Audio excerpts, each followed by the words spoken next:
Hello and welcome to the Daily Mill for Tuesday, the 8th, 2022. Today was a match day for the under 21s and it was pretty decent. But before we get into that, I'm going to slight correction from the Lone Watch. Now, the Lone Watch in yesterday's video was from southernnews.co.uk, and the new geezer Alex Jones, he's got a lot.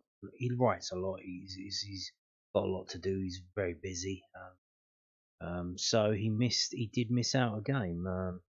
Ryan Sanford did play. He kept a clean sheet for Matchday United. And the goalless draw at home to Solihull Moors, and that was missing in yesterday's Lone Watch. And there are actually games today. I don't know how Ryan Sanford got today. And these are the games that are happening this midweek. Alex Mitchell playing tomorrow. Joe Wright, I do know what happened in the Bath City game, sadly. Joe Wright was not involved in Bath City again, missing out through injury. However, that game was abandoned early on.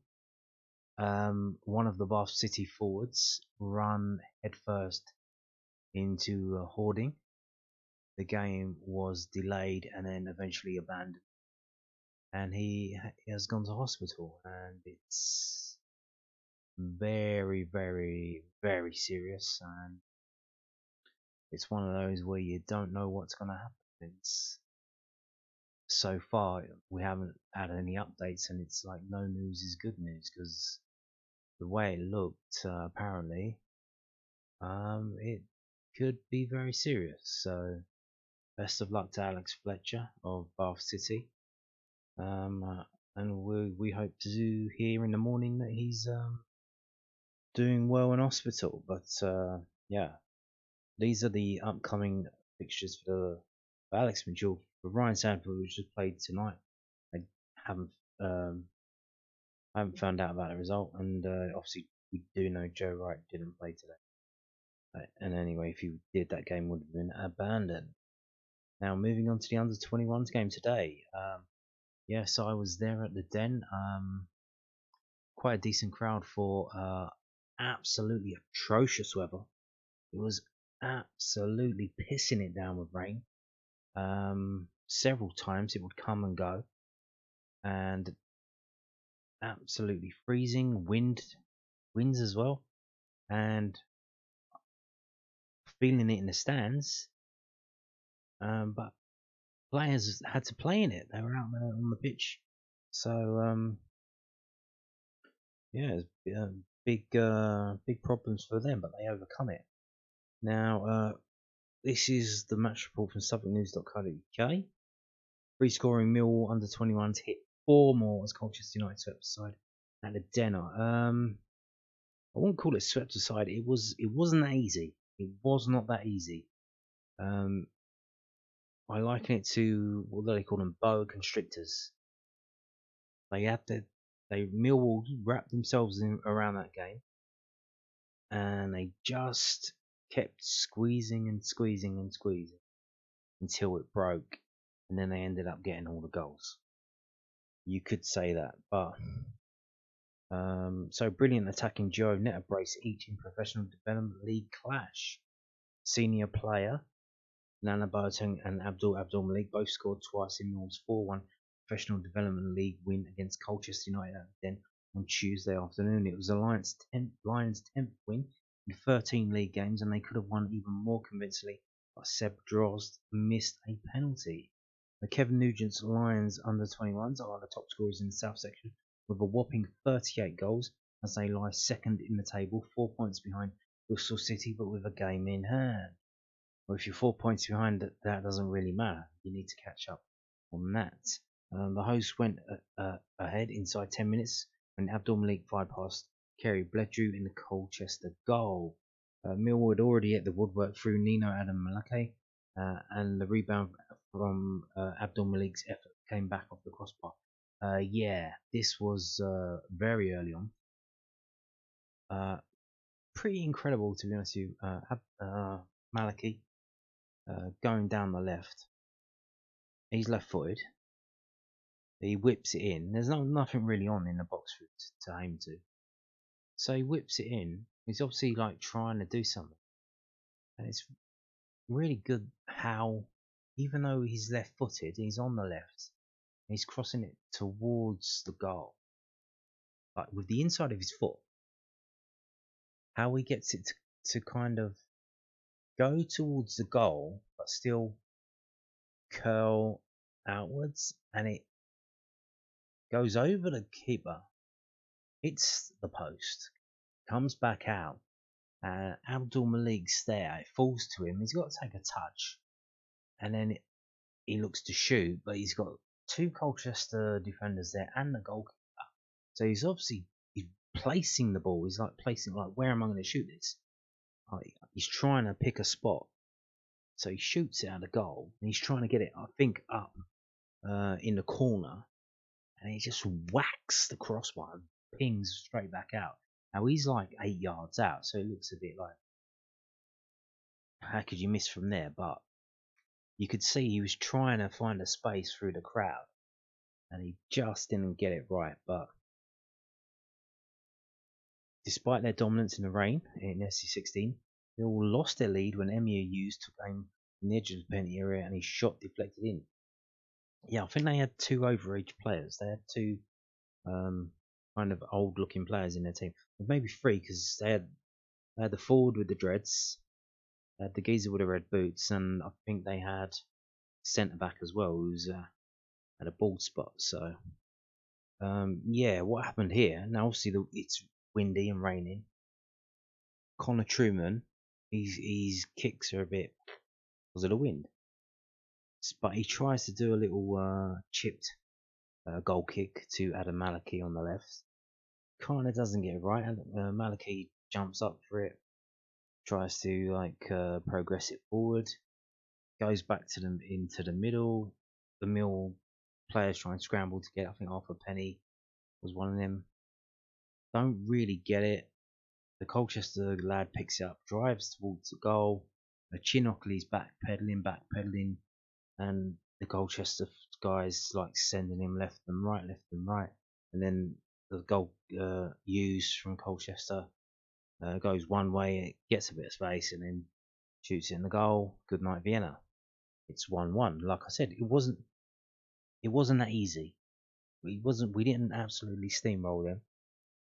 They had to fight hard to win this game. But the Lions deservedly went back in the front in the 35th minute from a corner. Centre back Chinockley's header was parried out, but only to defeat Boateng, who finished from close range. Yeah, again, corner came in. Chinockley heads it towards goal. Goalkeeper gets down, kind of pats it. I can't really do anything else because he's like literally headed straight at his feet, and he pats it straight to Nana Boateng, who's like standing 2 yards in front of him. Boom. It's in the net. Done. Connell Truman, Lions' third choice senior goalkeeper who joined on free transfer from Birmingham City this season, made 2 good saves to help preserve his side's lead. Colchester tried to press for another equaliser, but they left been vulnerable in the break. Millwall took advantage when Boateng and Abdul Malik combined, and the former was fouled in the box. Boateng made his senior debut in the FA Cup against Crystal Palace last January, got up to shoot past Bedlow. Droz was then bundled over in the box within 5 minutes, but he couldn't make it ball as Blowdro made an excellent save and then kept out Romain Essay's follow-up. Yeah, Droz came on as a substitute, getting manhandled and roughed all over because he's got a bit of pace about him. And he actually got a yellow card first for having a pull back on the geezer who's pulling him. And then actually, as he gets past the geezer, he gets pulled down, and the referee's like, "Yep, that's a penalty." And what shock! I don't know why. Now you got Boateng on a hat trick. He's got 2 goals. I don't know why they didn't give it to him to take. And Droz, when he stepped up and took it, he put it in the same spot that Boateng put it, and it was saved. So, but yeah, kind of weird. I don't know what the situation is there. If they have a designated penalty kick taker, or is that only if the game's even, or it's only a point, only 1 goal lead, then this person's taking the penalties. and if we have a 2-goal lead on, because scoring goals is fun, I guess if we have a 2-goal or more lead, then it's up the person who won the penalty gets to take it. I don't know what the deal with is that, but because they were 3-1 up at the time, so you think maybe they just let him have it. Like, why not? Everyone at this level, I think everyone's trying to get noticed. But so Mill did get their fourth in the 80th minute as SA played in Abdul Malik, who chipped home. It was the fourth time this season the Lions have scored at least 4 goals in the game. But then Nugent's side are next in action against Ipswich Town at home on Monday, December the 5th. You know, as we speak at the moment, that is supposed to be taking place at the training ground. So I don't think that would be at the Den. Maybe it will. I don't know. I'm not sure. But if you can get down there, I would suggest you do. The pleasure to watch at the moment. I imagine in January you might get a few going out on loan and whatnot. Let me just say, in terms of man of the match, I thought all of the players were very, very good. They all did pretty well.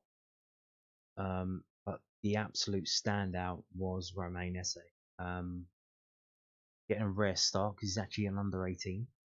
He's not actually an under 21. He's a under 18 player, and he does feature on the bench for the under 21s. Obviously, being an under 18, he plays games for that team at the weekend on Saturdays usually, and then during the week, the under 21s have got a game. He'll be on the bench for them usually, but he started in this game, and he was an absolute revelation.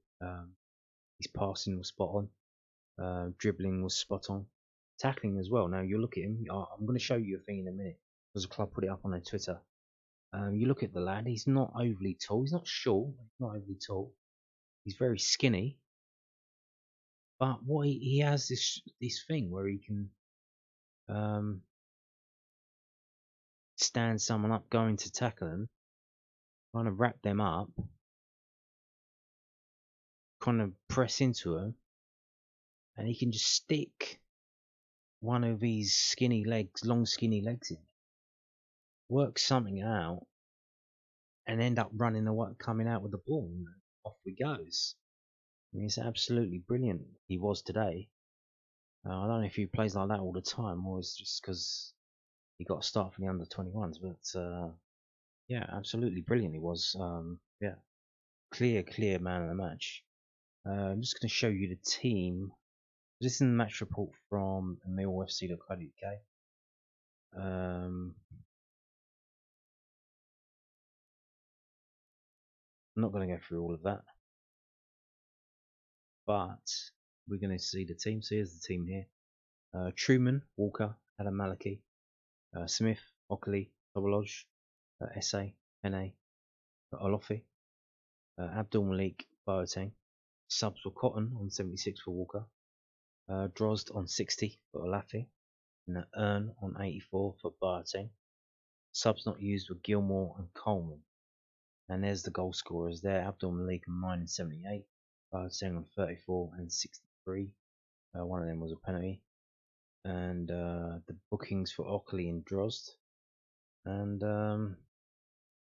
there you go. That is the team. Now I'm going to show you this. This was put up on the club's Twitter, so enjoy. Let's see now. Let's run this.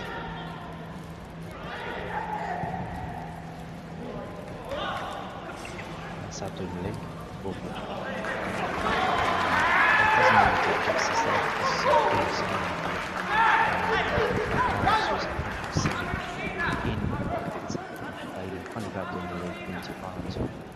Absolutely brilliant it was. Let's just see the beginning of the loop.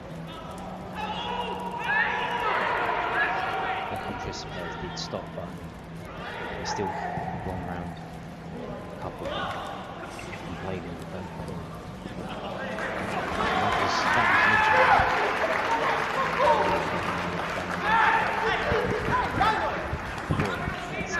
literally absolutely brilliant it was. So there you go. And what that does is that leaves, as we say, so here you go. So they've only lost 2 games all season. They lost at Reading, away to Reading. Obviously, they had Andy Carroll and other first team players in their squad, which they do. They're kind of desperate for a win, and that's what some of these teams do. And Swansea did it as well, and we ended up losing 2-0 there. But we come back very well and won 5-0 at home to Cardiff City, and then won 4-1 at home to Colchester United. And this game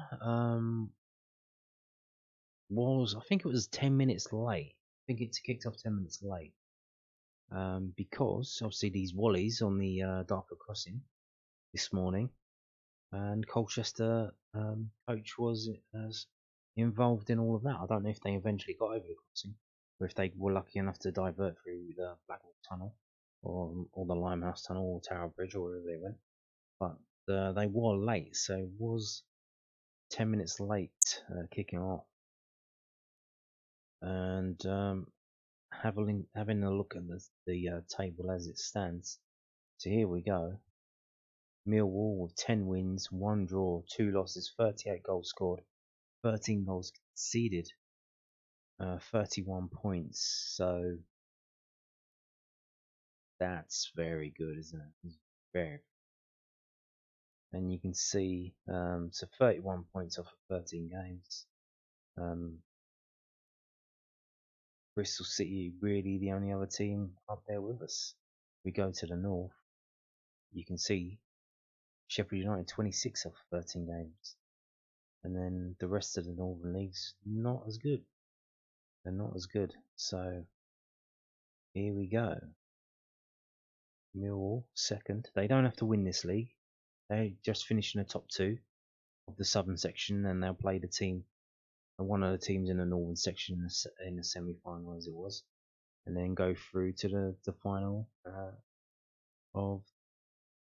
to play the winners of the other semi-finals.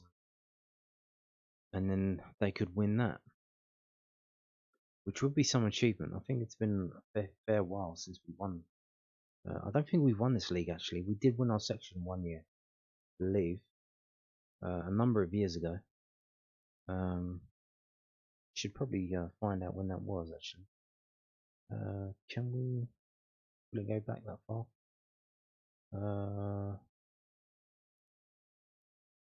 So we were third in 1920.